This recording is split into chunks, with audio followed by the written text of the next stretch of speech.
Hello everybody and welcome back. As always, I am Mateo311 and this is your channel for everything VR related. Today, we're discussing if the Meta Quest Pro is the future of VR, what critics, content creators, and the general public are saying about this device. Is this the correct direction for the VR industry? Or should the focus remain on consumer headsets like the Pico 4 and PlayStation VR 2? While I do have a Quest Pro on the way for testing and I will be doing a full review, I personally don't believe it will be the right device for me because my primary use case is gaming. But that being said though, I'll put my self-interest aside and look at the bigger XR picture. Now, the community has already been very vocal about the Quest Pro, but I would love to hear your thoughts on it right now down in the comments. And there are of course links and timestamps to everything I'll be discussing if you want to skip ahead. But before we jump in, this video is sponsored by Kiwi Design, one of my favorite sites for VR accessories. They recently released some new Quest 2 headphones that promise to pack some extra bass and increase your audio experience. They currently have my favorite Quest 2 Elite strap with battery pack, and there's plenty of other accessories like enhanced controller grips, replacement facial covers, link cables, and much more. There's a link down in the description, and don't forget to use discount code Mateo311 for 5% off and to help support this channel. Now, it's baffling for me to still be saying the same thing this late in the game, but the Quest Pro is not for gaming. Yes, it can run the Quest 2 games, but if you're looking for the highest end VR gaming experience, you can actually get significantly more for less money at this point with the Pico 4. You can even argue that the Quest 2 has some slight advantages over the Quest Pro when it comes to gaming. Now, I'm sure I'm triggering some fanboys, and I don't want to harp on this topic, but before moving on, let's just put some final nails in the coffin as I make my point. The Quest Pro is $1,100 or more than the Quest 2 or Pico 4. It requires additional light blockers sold separately for $50 that won't be available until December. The headset battery life is less than the Quest 2. The controller battery cannot be replaced, is slow charging, and has a maximum time of 8 hours. And while the headset does include Wi-Fi 6E, it won't be enabled until 2023, and even when you combine it with the new XR2 Plus chip,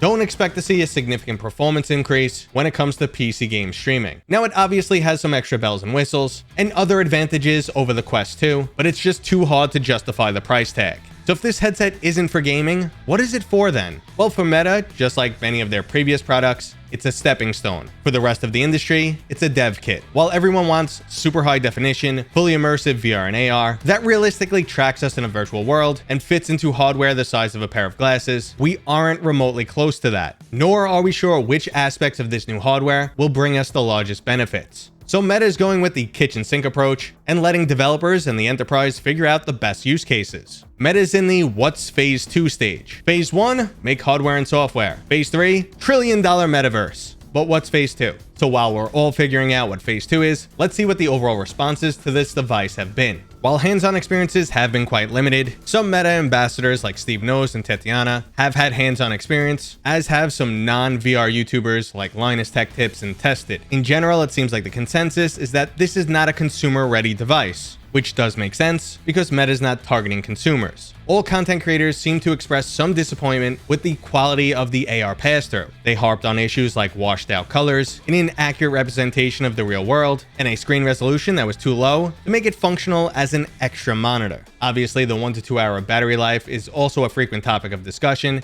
and people also express concerns about using the pass-through mode in certain work environments. But at the same time, the internet also collectively crapped themselves when Marcus Brownlee used a Quest Pro to reveal 3 additional virtual monitors. Now, the majority of people can see the potential in this tech, but others remain either extremely skeptical or outright against it. Yahoo Finance, amongst other individuals, have just been tearing into Meta lately, and to be honest, they sound like a bunch of boomers. But unfortunately, boomers control most of the money in the US. Meta's stock continues to decline. Financial analysts are turning their nose up at the metaverse. And even for us enthusiasts, it's still hard to take seriously sometimes, as Meta's own staff is internally talking crap about Horizon Worlds. So with all this going on, why is Meta focusing on this tech and not just sticking to gaming? Well, the answer is simple there. That's not the market they're interested in. Meta would gladly turn their back on their 15 million Quest 2 owners if it meant they could get a mainstream product into the hands of hundreds of millions. Gaming was just a niche use case entry into the XR market, a proof of concept, never the end game. And this is not an anti-meta thing. This is just how business works. But if you doubt me, they've already turned their back on millions of VR early adopters who picked up a Go, Rift, or Rift S, and soon Quest 1 owners will also be in that category. Meta quickly dropped their million-plus PSVR gamers to gain tens of millions of mobile gamers. From a business standpoint, it makes perfect sense, but Meta won't be satisfied with a niche subset of the population. Instead, they want their technology to be mainstream, to have XR be the next computing platform, replacing your cell phone, paving the way for their new trillion-dollar metaverse market. Not only is there an insane amount of money to be made selling digital assets, but mainstream hardware packed with cameras and other sensors integrated into the daily lives of hundreds of millions of people is a data collector's wet dream. Items like eye and facial tracking provide more insight to a person's state of mind than ever before, and now we can actively analyze that information while a person is engaging in a large array of stimuli.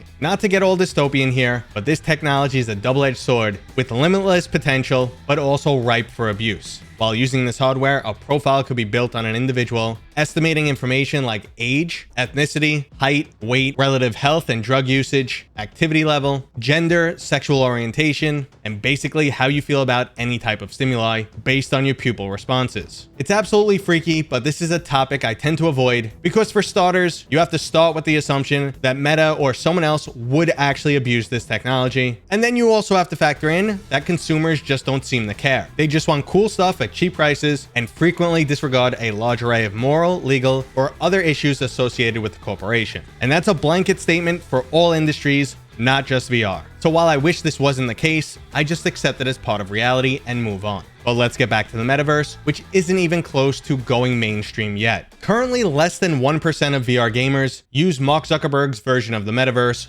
Horizon Worlds. And for the first time, especially including all of their Facebook days, the company is in a very unique situation. They're attempting to pave the path for the future, and no matter how hard they try, they can't buy their way there. Now, there's no lack of trying. They got into VR via a $4 billion acquisition of Oculus, over the past few years gobbled up 9 major VR studios, and attempted to acquire many emerging apps like Big Screen, Rec Room, Virtual Desktop, and succeeding on the fitness-based app Supernatural, but the US government is fighting them on that one. But in the grand scheme of the metaverse, there's no one to truly acquire, and for the first time, they have to innovate for themselves. Now, respectably, their approach has been all in, and they're burning tens of billions quarterly. But as we see from the state of the Quest Pro and Horizon Worlds, the software and the hardware just aren't close to where they need to be just yet. What Meta is envisioning and frequently attempting to show off is still 10 years or so away from mainstream, and they haven't provided any form of XR technology close to replacing your cell phone. We need to go from the Quest Pro to an ultra-light, near all-day battery life device that can be worn without interruption. Now, I would make exceptions for driving, as cell phones currently have restrictions, but otherwise, you should be able to wear this device nearly all day and have it continually enhance your experience rather than hinder it. There are no drawbacks to using a cell phone. It doesn't mess with your ability to see colors or your depth perception. There's no discomfort associated with it. It's rather robust and works in multiple environments, and it can be beneficial for basically anything you want to do. So with that in mind, does Pico and Sony have the right approach? Is mainstream XR technology so far off that we should just focus on things like gaming for right now? The quick answer is no. We need major players throwing money around, subsidizing headsets, and fueling the research and development furnace. But many corporations can't afford to do that, so focusing in on your specific niche or just jumping in at the right time may be the better approach for other companies. Sony will do the former with the PlayStation VR 2. They excel at gaming, and VR tech has progressed enough for them to develop an advanced consumer-friendly product. It's the ideal approach for them.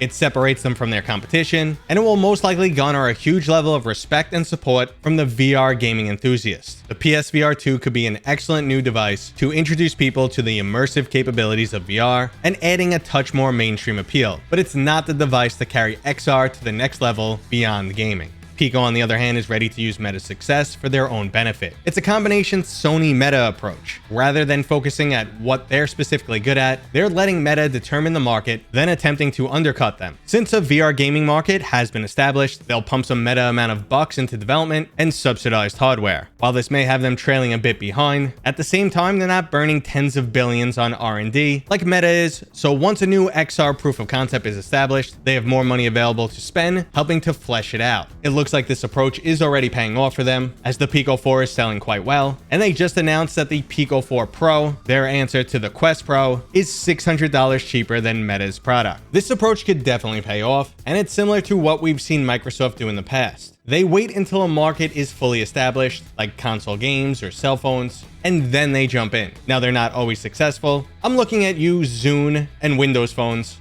and it's possible they'll be adding the HoloLens to that list too, because their best case for funding there was through the US military, and that recently fell through. So for the immediate future, products like the PlayStation VR 2, Pico 4, and upcoming Meta Quest 3 are what we should continue to expect, and what the Meta Pro wants to be is still 10 years out. Now, we do need to start somewhere though, and hopefully some major discoveries are made with the Quest Pro, and more potential use cases are discovered. But skeptical Matt remains skeptical. But that's just this grumpy old man's opinion. I would love to know how you guys feel down in the comments. And if you enjoyed this video, go ahead and give it a thumbs up. If you're new here, consider subscribing. And as always, I'll see you guys on next time.